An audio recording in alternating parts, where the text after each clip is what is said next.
Hi everyone, TheBarracuda57 here. This video will be on a mixture of two different videos which I've done in the past, and they'll be explaining a little bit further and a little bit more in connection to those videos. So the first video, in the past, I talked about relationship tips and kind of things to consider when in a relationship with an INFJ or being in a relationship as an INFJ. So this will be kind of a little add-on onto that, as well as it's also combined with another video which I've just recently done called Bullying and Trauma, and it talks about the differences between thinking and feeling, because you can have a type which is a feeler type and have people who are more thinking orientated than feeling orientated. In the same way, you could be a thinker type in terms of the Myers-Briggs and be more feeling orientated than your typical thinking orientated, because our experiences, growing up and the way that we see things affects our orientation. Even though the underlying thing is that you're a thinker or a feeler, you could still be kind of orientated to feeling even though you're a thinker, and vice versa. So yeah, I'll explain more in the video anyway, but these are things to consider, and kind of fairly important things which I've kind of learned over my 4 years of Myers-Briggs, INFJ, and yeah, I hope it'll help you out in terms of thinking and feeling and relationships. So basically I'll talk a little, basically it's kind of just combined together, so I won't separate the two, but basically, yeah, I'll just keep going basically and do it as a kind of flowing narrative in the video. But yeah, basically over the past 4 years I've come into contact with lots of people, spoken to them, both texting, typing with them on Facebook, messaging them in private messages, and also video chats. And yeah, it's been good. It's been really interesting, and it's kind of what's really kind of like interesting to see is that there's a lot of commonalities and there's a lot of kind of repeated themes within our type, especially more so with the females within our type. But yeah, anyway, I'll explain as I go, kind of thing. But basically, yeah, I've learned recently that a good thing to consider if you're in a relationship, looking for a relationship, looking for kind of like someone to connect with on a deeper level, and just love in general, in terms of INFJ or people connecting to INFJs, this is just something to consider for any type really, but it's kind of aimed towards INFJs because, we're INFJs, so, this, what I'm about to say in this next part can be for anyone of any type, but essentially this is for INFJs, but yeah, it's for anyone, it's for anyone basically. But yeah, I've recently read and found to be true, because this is also with my parents as well, that in a recent article, I think it was about a few months ago, that a very balanced relationship consists of two things. It consists of one person being more thinking orientated and the other person being more feeling orientated. And I didn't really think too much about it at the time, but as it kind of progressed, I actually saw that to be kind of true. I'm not saying it is true, but I'm saying that with all the people I've talked to, and all the successful relationships and all the very deeply connected and open relationships that have worked, consisted of one person being more thinking orientated, this could be the male or female, and one person being more feeling orientated, again that could be the female or the male, and basically by having one person who's more a thinker and one person who's more a feeler combined, and if they're open to each other and open-minded, it's wonderful, because you just bounce ideas off each other. It's kind of looking at a reflection basically. Now, when we're attaching it to Myers-Briggs, relationships, love, INFJ as a focus, for example, it's not as black and white as you think. I actually saw it as black and white, as in kind of like a thinker type with a feeler type. A thinker, a T type in terms of Myers-Briggs, being with a F type, a feeler type for Myers-Briggs. I saw it as a T and an F coming together and that working. But that's not necessarily the case. It actually extends further into those types. An example is you can be a feeler and you can still be more thinking orientated than most feelers of that type because of your experiences, because of trauma, because of things happening to you and just your insights and your kind of orientation. For example, I'm an INFJ academic, and because of that I like to delve into the connections of how things are and be detached and think about things with my head before my heart rather than my heart before my head, which most typically our type does. So because of that, I'm an abstract intuitive, but I'm not a logical intuitive. I'll never be an INTJ because I'm not like logical. I don't really understand like that kind of stuff, but it intrigues me. Anyway, you can be a type, you can be a feeler type and still be thinking orientated. In the same way you could be a thinker type and be more feeling orientated than most people of that type. So you're not kind of like restricted, because basically if you look at a type and you see all these people within your type, there's a huge spectrum of people because of their experiences, because of their lives, because of how they've grown up, because of how they see things. And essentially you all see things in a similar way because you're the same type, but it's not black and white because, you know, everyone grows up differently, kind of thing.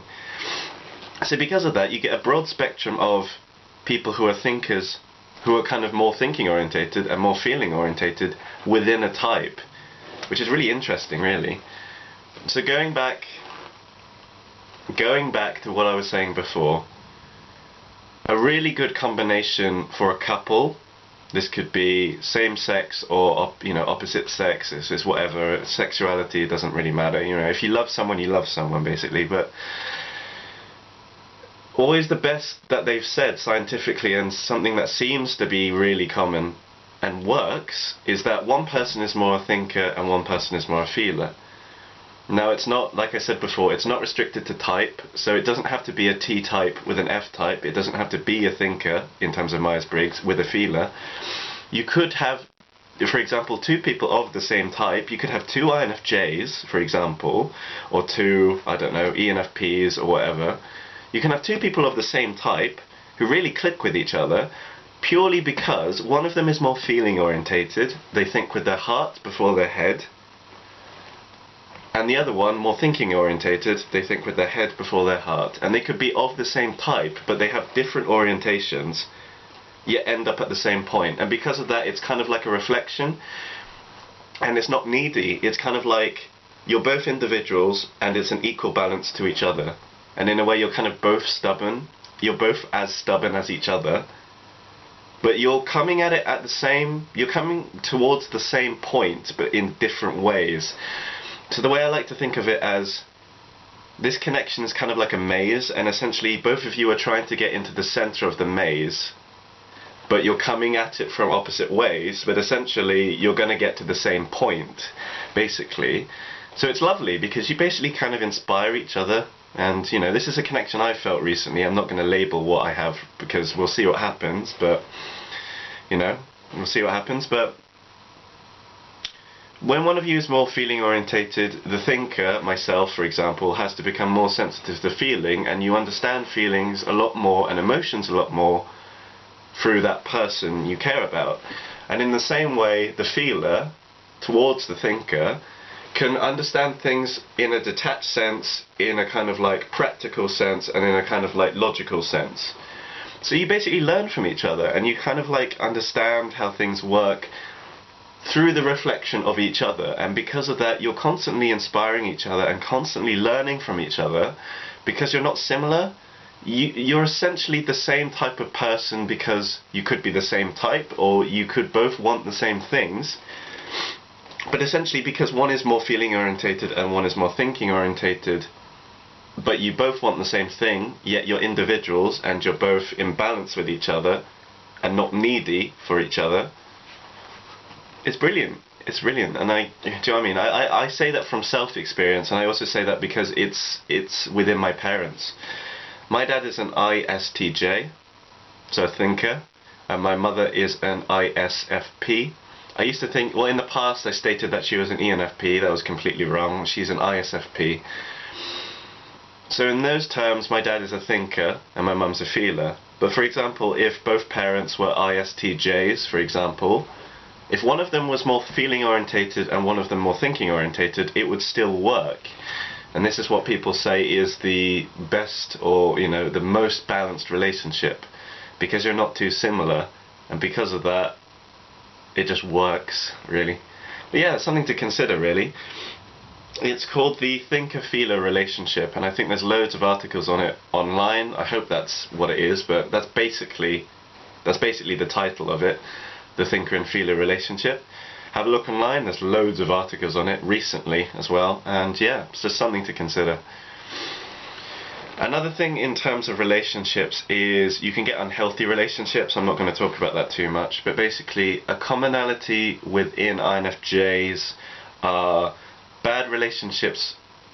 This is commonly for females within INFJs, but I'm sure it's also within males. But commonly, people who have spoken to me and messaged me say that kind of relationships to be careful of are relationships consisting of unhealthy ENFPs and ESTPs.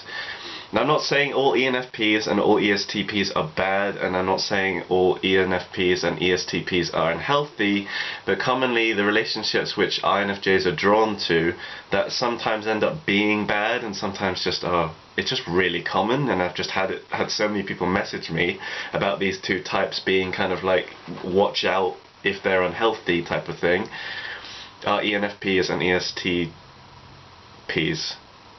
Basically, and it's a more common thing for INFJ females because they're more feeling orientated and more emotional, and they want to help and they want to fix people.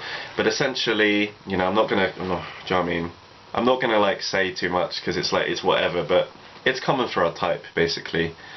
It's just one of those things, and I just thought I should let you know. And just also, I'm throwing that out there just if people have been undergoing these problems or scenarios in connection to it. It's common. It's just common for our type. I don't know why. It just is one of those things, really. So yeah, things to look out for. And it's also, do you know what I mean? It's just how it is, really. And it's like it's learning to give to the right people and learning when to walk away, because sometimes people will lean on you and not really respect you for who you are. And you know, if they're unhealthy, you know, you could lose sight of who you are because you get lent on and you get used because you're just in a narcissistic relationship. Again, I've said this in a past video, so I'm not going to like dwell on it too much because I don't want to kind of like skew the kind of like atmosphere of this video. But look up narcissistic, you know, look up empathetic narcissistic relationships online. You can watch videos, you can read articles, but basically this isn't a relationship for you. And if you've got used to it and you feel it's normal, you should probably consider it, and consider, you know, not, you know, it's whatever you want to do basically, but consider, you know, consider it not being good for both of you. That's all I'm going to say. It's not good for both of you, but yeah, it's whatever you want to do. Do you know what I mean? I'm not going to tell you what to do, but yeah. So yeah, just to recap the video, guys, this video was in connection to two videos, kind of a combination of the two. The first video called INFJ Relationships, and it's just basically, it's one of my videos I've done in the past, which talks about love and it talks about dating within INFJ.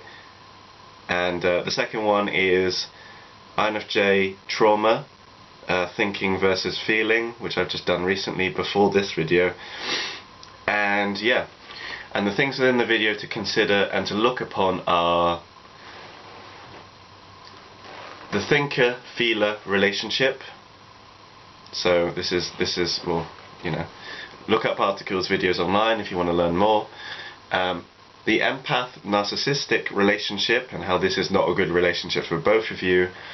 And also unhealthy ENFPs and ESTPs. Now again, I've said just before, just to kind of reiterate, these types aren't bad, but obviously, you know, I'm not saying all people within this type are not good for INFJs, but I'm saying commonly INFJs get drawn to unhealthy and narcissistic people within these types. So look up on it. I'm sure you'll get a lot of people who have told stories about their experiences with the unhealthy versions of these types. And on top of that, perhaps look up the Myers-Briggs profiles of these types and look up their unhealthy and negative aspects to learn more for yourself. And it's just stuff to be wary about, really, and it's just stuff to kind of know it's common for a type, and commonly for females. For whatever reason, it's just a common thing, which has just come to me over the 4 years I've been doing what I do. But yeah, stuff to look out for, basically. And yeah, if you enjoyed this video, please like, share and subscribe, and leave a comment in the section below. I hope it has helped you guys out. And yeah, as always, this has been TheBarracuda57, over and out.